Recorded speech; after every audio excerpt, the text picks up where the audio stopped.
Buenas tardes, ingeniera. Vamos a hablar sobre la preparación de muestras histológicas, tejido muscular esquelético, desde la obtención de la muestra hasta la atención. Como tema tenemos la preparación de muestras histológicas de tejido esquelético a partir de un tejido animal.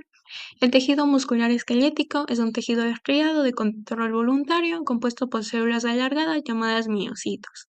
El objetivo de esta práctica es describir el protocolo completo de la preparación histológica de tejido muscular esquelético, identificando la importancia, los reactivos y los cambios que experimenta el tejido en cada etapa del proceso.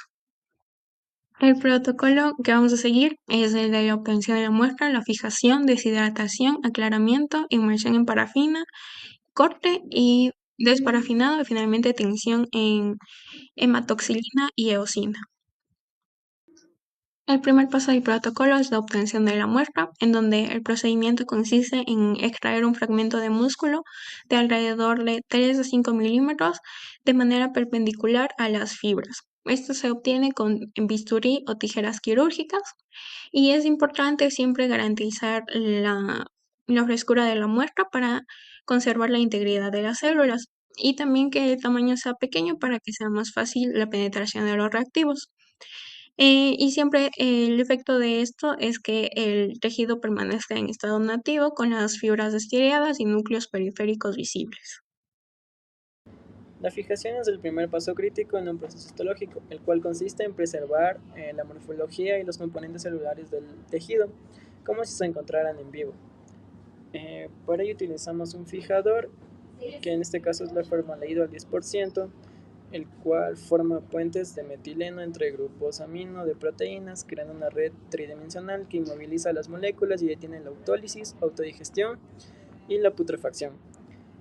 El efecto del el efecto en el tejido se encuentra en las fibras musculares que se endurecen ligeramente, la estriación transversal se conserva y los núcleos periféricos mantienen su posición. La fijación debe ser rápida, ya que debe darse entre 24 y 72 horas de espera. La deshidratación es el proceso en donde se elimina gradualmente el agua de los tejidos para poder infiltrar sustancias no miscibles en agua como parafina.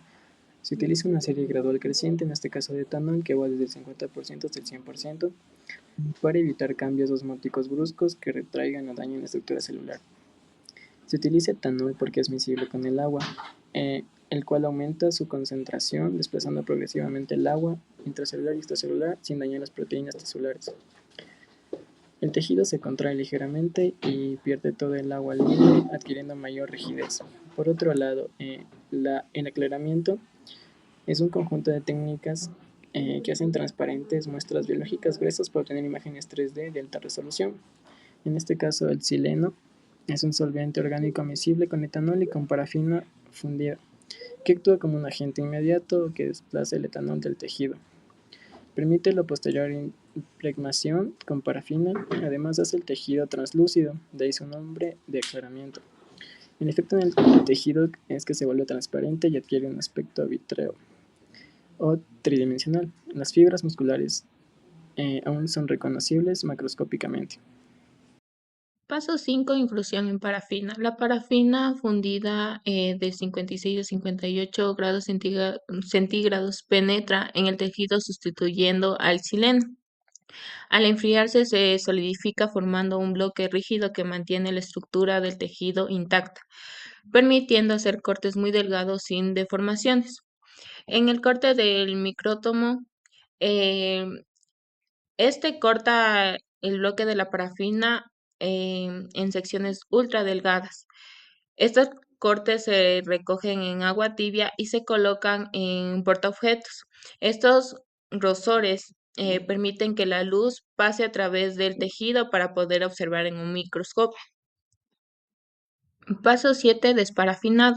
El xilema elimina la parafina del corte. Luego, alcoholes con concentración decreciente hasta llegar al agua rehidratan progresivamente el tejido. Esto permite que los colorantes acuosos puedan penetrar y teñir el tejido correctamente. En el paso 8, que es la tinción, la hematoxilina tiñe los núcleos de azul violeta, mientras que la eosina tiñe el citoplasma y tejidos conectivos de rosado. Esto permite observar las fibras musculares con sus núcleos periféricos, las estriaciones características y las bandas claras y oscuras del músculo.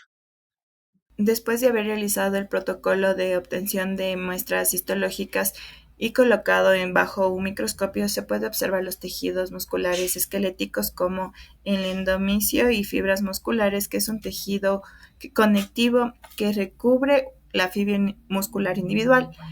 El perimisio interno, que es una capa de un tejido conectivo que agrupan las fibras para formar fascículos. También está un haz muscular, que es un grupo de fibras musculares dispuestas a lo largo de su eje mayor. Un campo de Cohen, que es un aspecto glandular de presencia de las miofibras dentro de una fibra muscular. Fibras musculares, que son las células musculares donde se pueden apreciar las estriaciones. El capilar, que es un pequeño vaso sanguíneo que está encargado de la irrigación del músculo o del tejido.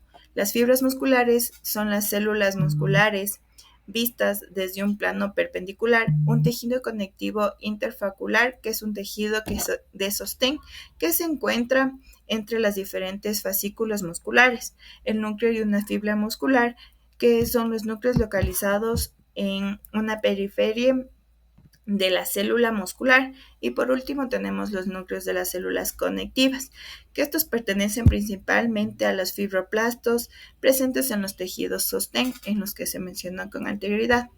Para finalizar, la preparación histológica es un proceso secuencial e irreversible, es decir, que cada proceso depende del anterior, así garantizará la integridad de la muestra. También el tejido muscular esquelético, gracias a la riqueza en sus proteínas como es la actina y la miosina, responde favorablemente a las tensiones de hematoxina y eosina, la cual nos favorece en la absorción de esta tinción en los músculos. Y para finalizar, que los reactivos empleados como la formalina o el formaldehído, el etanolo, el xileno y la parafina tienen funciones específicas que nos ayudan a ver con claridad cómo se forman estos músculos o tejidos en los mamíferos o bovinos.